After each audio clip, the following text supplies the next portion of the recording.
Саңа спортскел чыныкөч. Мына быйыл 2010 жылдын 7 апрелиндеги окуяга туура 10 жыл толот. Ушул 10 жыл аралыгында ал кездеги коюлган максаттар канчалык деңгээлге ишке ашты? Ушул боюнча бир өзүңүздүн оюңузду, пикириңизди айтып койсоңуз.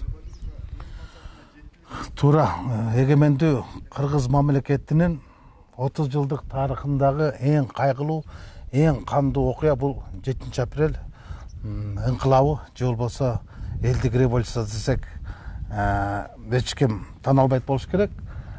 Бирок ошол мындан 10 жыл мурун орун алган Орду Толгус жоготууга алып келген окуяда анан ошондо коюлган талаптар ишке аштуу, максаттарына жеттүү деген суроо ар ким өзүнүн деңгээлинен жооп бере атпайт. Мен ошол окуяларга катышкан адам катары, ошол окуялардын башында турган бириккен элдик кыймыл деген оппозициялык кыймыл болгон, ошонун саясий кеңештин мүчөсү катары так ачык айта алам. Мына ушул касиеттүү арбактар байырлаган жерде туруп мен айта алам, апрель окуясынын максаттары ишке ашкан жок. Апрель окуясынын негизги максаттарынын бири бул адилеттүү бийлик, калыстыкты как жарган сот бийлиги, карапайым элдин таламын талашкан аткаруу бийлиги, бардыгына тегиз караган башкаруу бийлиги боло турган болсо, бүгүнкү көрүнүштөр ошол апрель окуясынын тарамдарына жооп бере албайт. Ошол убактылуу өкмөттүн башында турган адамдардын бүгүн бири дагы Кыргыз Республикасынын өкмөтүндө жок. Ошол убактылуу өкмөттүн башында турган адамдардын бири дагы бүгүнкү күндөгү президенттин аппаратында жок. Убактылуу өкмөттүн аралашып жүргөн кыйыр түрдө же болбосо ошого түздөн түз катышкан адамдардын бири дагы бүгүн бийликте жок.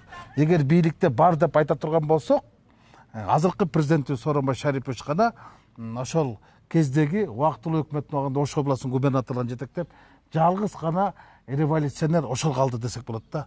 Андан эми башка элчи болуп кеткен Азимбек Бекназаровду, Манас академиясында турган Топчубек Тургуналиевди, анан кийин институт деп коет, баягы иликтөө, изилдөө институты деген Каптыгаевди албаганда эми аларды деле бир өкмөттүн мүчөлүгүндө же бир чоң кызматтар эмес.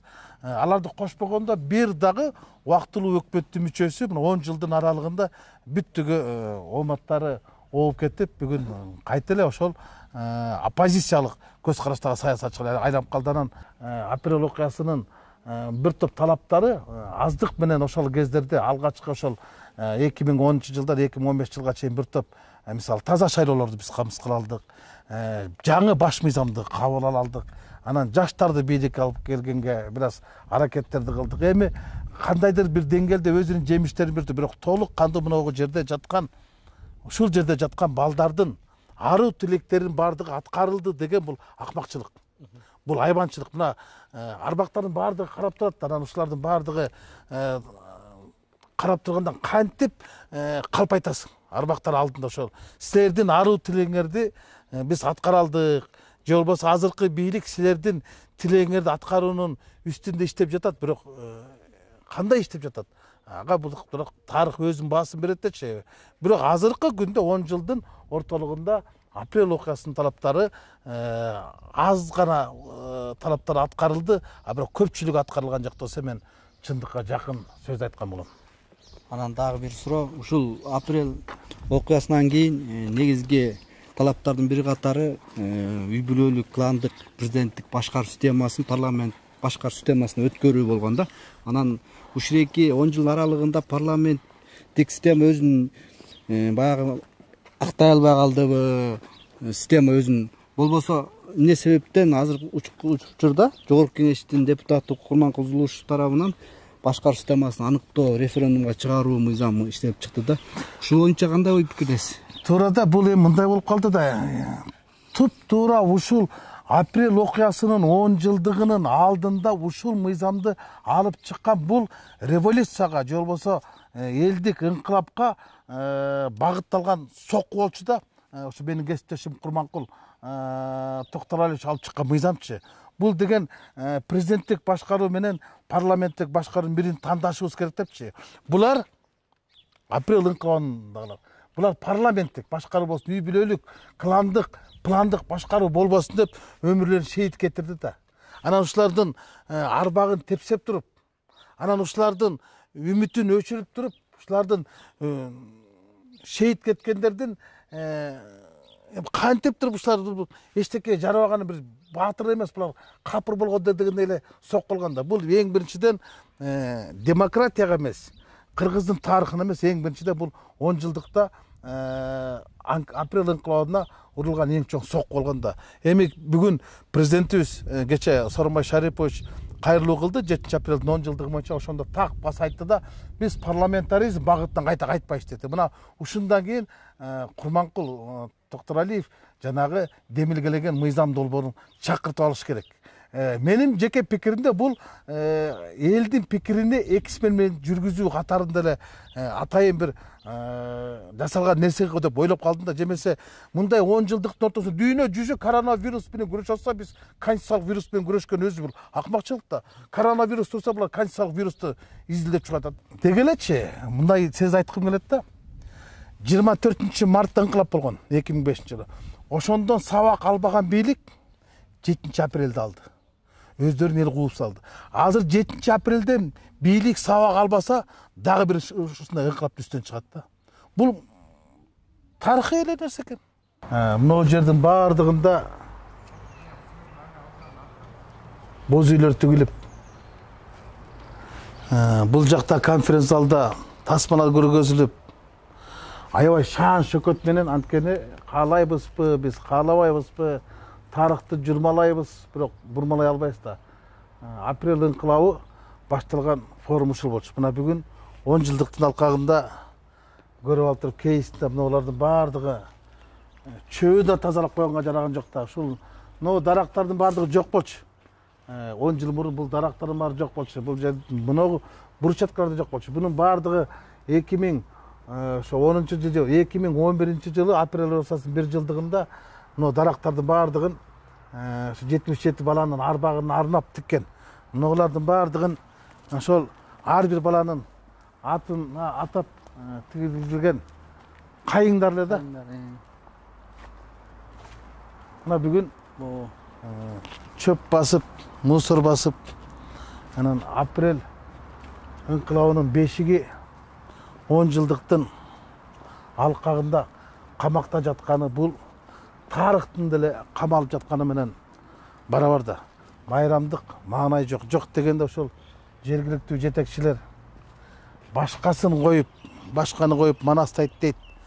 Апрель инкылабынын арты менен келген азаматтар жок дегенде ушул жерге келип гүл коюп, Куран окуп кетсе, арбактар ыраазы болбойт беле. Башында болгон бириккен элдик кыймылдын штабы ушул жер болгон. Мынагы медиа форумда канча деген саясий окуялардын бардыгы ушул жерде өткөн. Канча деген кыргыздын саясатчылары ушул жакка келип баталган. Атактуу Икрам Илмиянов ушул жерден чыкчу эмес. Идеолог Фарид Ниязов да ушул жерден чыкчу эмес. Икрам менен Фарид ушул жерде отурганда азыркы атка минерлердин бардыгы жүгүнүп келип кетип турчу да.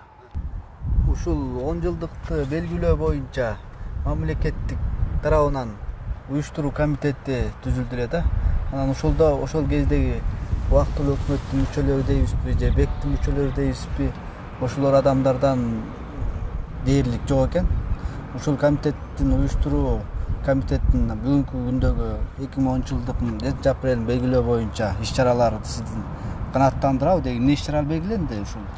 Апрель инкылабынын 10 жылдык мааракеси кандай болуп өткөн күндө дагы жакшы пикирлерге арада каршы пикирлер көп болбок.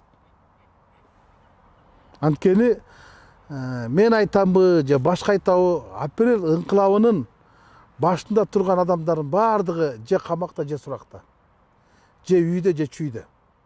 10 жылдыктын кандай болору мени ойго салып турганда, аятан көрө 10 жылдык кандай боло турган экен. Жылда ушул жерде болчу эле, аны эми ачыгын айтыш керек, экс-президент Атамбаев уюштурчу ушул жердеги иш-чаралар барчу. Эми ал киши өзү камакта, ал отурган штабта камакта, ал отурган СДПКнын штабы да камакта. Мындайча айтканда майрамдагы камакта болуп калбады. Жок, ушу 10 жылдыкты уюштуруу боюнча мамлекеттик комиссия түзүлдү да. Ана мамлекеттик комиссия түзүлгөндөн кийин, мамлекет башчынын жарлыгы менен чыккандан кийин, ошо мамлекет башчынын тегерегиндегилерин саботажы уюштуруу комитетинин курамында бир дагы убактылуу өкмөттүн мүчөсү жок. Же болбосо ошол кездеги Бириккен Элдик Кыймылдын саясий кеңештин мүчөсү жок. Анан кимдер өткөрөт? Мен карап көрдүм да, курамын карап көрүп туруп, биринчилерде мен сындап чыктым. Бул кандай деп? 7 апрелди жек көргөндөрдүн бардыгы уюшуп алган соң уюштуруу комитетине кирип алыптыр. Мындайча айтканда, кармашкан адамдар эмес, жармашкан адамдар бар бүгүн бийликте отурбайбы? 7 апрелде кызматтан куугулгандардын бардыгы кайта бүгүн кызматка келип калды. 7 апрелден кийин кызматка келгендер бар кайта куугулуп кетиптир да. Турмуштун чындыгы ушул болот атпайбы? Жок да. Ошол кезде бек болгон, бүгүн жармысы зек болгон. Мына турмуш ушундай, ачуучундук ушундай.